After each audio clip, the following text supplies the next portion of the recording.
90 triliun itu saya pikir memang kurang, Pak. Bulatin aja 100, Pak. Jadi itu. 100 kan bagus angkanya. Jadi itu. Dan saya yakin bisa berhasil. 100 triliun itu bagus angkanya. Untuk yang 90 saya karena sudah diketok banggar ya kita akan usahakan. Tetapi saya melihat memang kuncinya di efisiensi. Lalu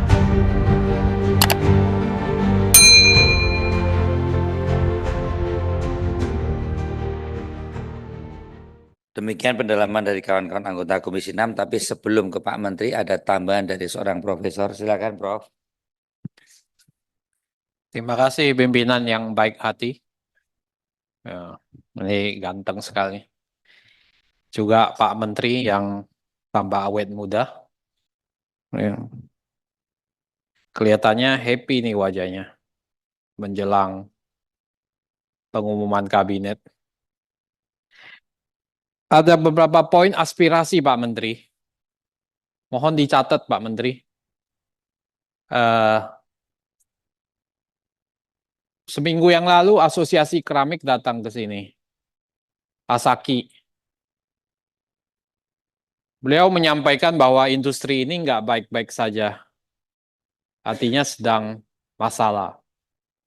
Masalahnya ada masalah di perdagangan, ada di masalah BUMN juga. Ini soal suplai gas pemanfaatan HGBT. Pak Menteri kan tahu kan? Ini mulai Agustus 2024 itu dibatasi hanya turun lagi Pak Menteri. Tadinya 60-70%, sekarang tinggal 50% yang bisa disuplai dari alokasi. Berarti kan turun terus, sudah masalah industrinya berat, ditambah lagi. Kalau mau pakai lebih boleh, berarti kan ada barang ini Pak Menteri. Kalau mau pakai lebih boleh, tapi harganya nggak 6 lagi, tapi menjadi 13,85 US dollar per MMBTU, Pak Arya. Ya. Mohon diingatkan Pak Menteri juga nih, lu suka lupa nih, banyak tugas sekarang kan. Ya. Urusannya banyak Pak Menteri Erik ini. Jadi mereka mengatakan udah jatuh ketimpa tangga lagi. Udah 70% turun 60, sekarang tinggal 50. Barangnya nggak ada. Tapi kalau mau pakai lebih bisa. Bayarnya lebih. Nah ini mohon jalan keluar dari asosiasi yang datang mengeluh ke Komisi 6. Itu yang pertama. Yang kedua adalah pengelolaan kawasan Grand Boutique Center di Mangga 2, Pak. Dari kereta api. Ya. Ini kan ada lahan di situ. Udah ada persetujuan, penugasan supaya pengelolaannya diserahkan kepada koperasi di sana. Nah, ini mereka butuh penugasan dari Dirut KAI ke Dirut KAPM. KAPM kan anak usaha kereta api Indonesia.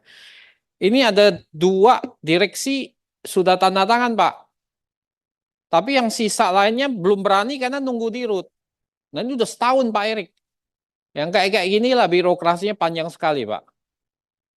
Nah, ini mohon Pak Erik bisa catat karena mereka tuh di dapil saya nih, aspirasi nih, Pak. Ya, banyak nyumbang suara ke saya, sehingga bisa masuk lagi Komisi 6. Ya, betul kan, Pak? Kan biar ketemu lagi kita. Gitu. Nah, ini cukup lama sudah berlarut-larut nih. Pernah mereka udah demo dulu. Ya. Nah, ini mohon Pak Menteri bisa mencatat nih, Pak. 2 poin penting ini. Kalau yang lain sih saya setuju Bapak ini bagus lah. Cemerlang gitu. Memimpin perusahaan seperti BUMN ini berhasil gitu.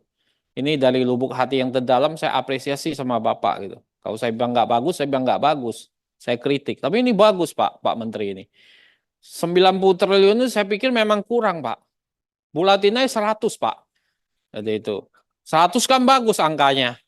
Jadi itu. Dan saya yakin bisa berhasil. 100 triliun itu bagus angkanya. Ya. 100 itu kan angka bagus gitu. Nah, tolong nanti mungkin bisa ditambah gitu. Catatan saya soal BUMN ini memang ada beberapa, ini keberhasilannya banyak. PMN, dividen, pajak besar, sumbang ke negara. Tapi selalu di luar itu, selalu ngaitkan dengan yang negatif. Nah ini tolong diselesaikan ya Pak Arya kan? Selalu kritik-kritik di grup itu. Ya saya baca terus itu Pak Arya menjawab terus. Ini dijawab terus Pak. Bagus Pak anak buah Bapak ini Pak. Dia counter terus semua yang di grup apa itu? Grup apa itu? Sinergi BUMN apa itu ya. Jadi itu. Nah, itu soal selalu yang disorot pertama soal PMN. Ini gede banget di PMN setiap tahun. Padahal kita tahu ini masalahnya banyak kan. PMN lah karena PSO dan sebagainya. Jadi itu. Tapi orang luar ya biasa cari-cari kelemahan. Yang kedua adalah soal BUMN yang bangkrut. Sorotan. Nah, nanti untuk ke depan jangan lagi ada yang bangkrut gitu. Ya. Jadi semuanya mestinya sudah baik. Yang ketiga soal BUMN yang krisis kena kasus hukum. Ya. Nah ini ke depan nih harus dicegah Pak Menteri. Kasus hukum ini dari mana? Dari pemilihan direksi sama komisaris Pak. Kalau Pak Menteri ini milihnya direksi sama komisaris banyak nggak benar dan nggak kerjanya, nanti kena juga. Saya tahu ini berat Pak. Bapak ke depan ini milih direksi dan komisaris. Terus terang lebih berat dari periode sebelumnya ini. Periode ke depan akan lebih berat. Bapak milihnya itu banyak tekanan nanti. Tapi itu penting Pak. Kalau enggak krisis hukum jalan terus nanti kasus hukum.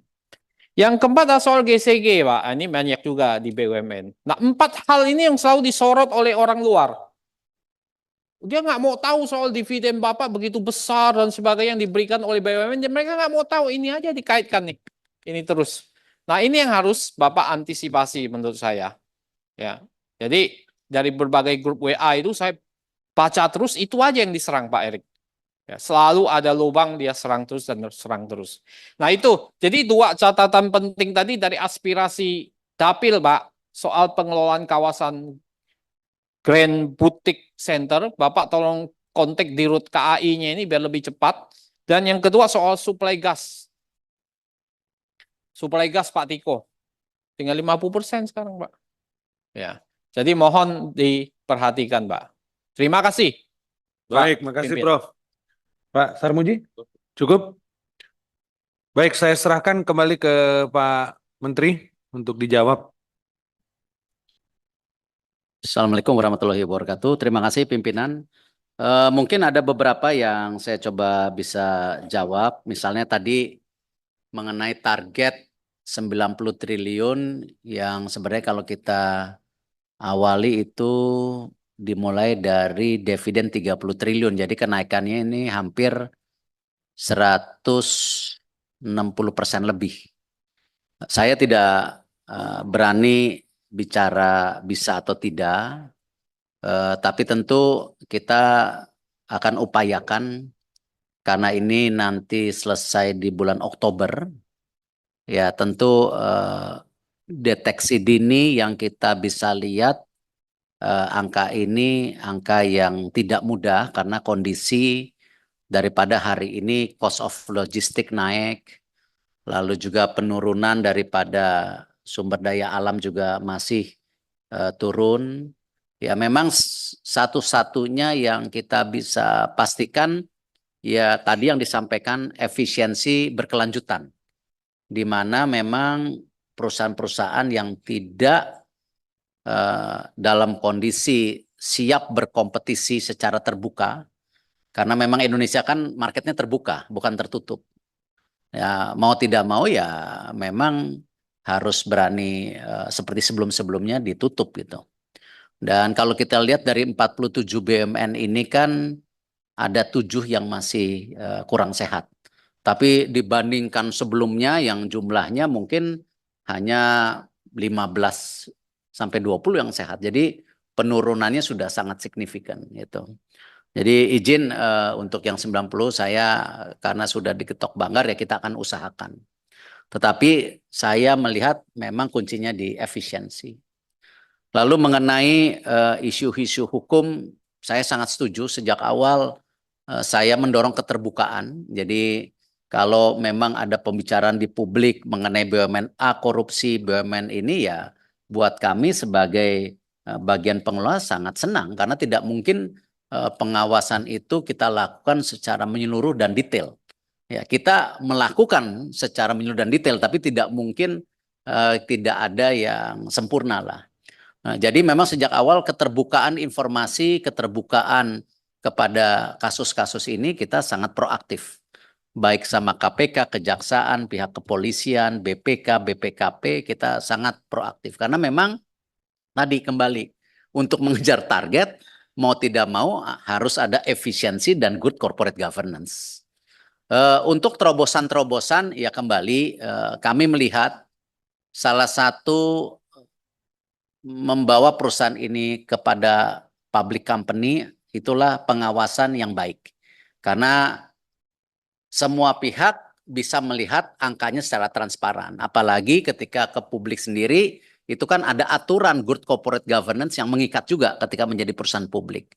Dan di situ juga kita bisa lihat tentu dengan data-data yang terbuka dan kita bisa lihat tracknya, apakah ini penurunan dan penaikan, dan bahkan kita bisa benchmarking secara terbuka. Kenapa? Ketika di public company kan banyak usaha sejenis lain yang saya rasa bisa menjadi bagian komparasi. Nah, jadi tentu saya tentu sama kalau ini pun rapat terakhir, saya mengucapkan terima kasih. Kalau masih ada kita sangat senang diundang, ya. Karena tanpa dukungan dari teman-teman Komisi 6, saya rasa tidak mungkin kita sampai di sini. Kalaupun ada rapat sekali lagi, nanti pantunnya belakangan jadi. Terima kasih. Wassalamualaikum warahmatullahi wabarakatuh.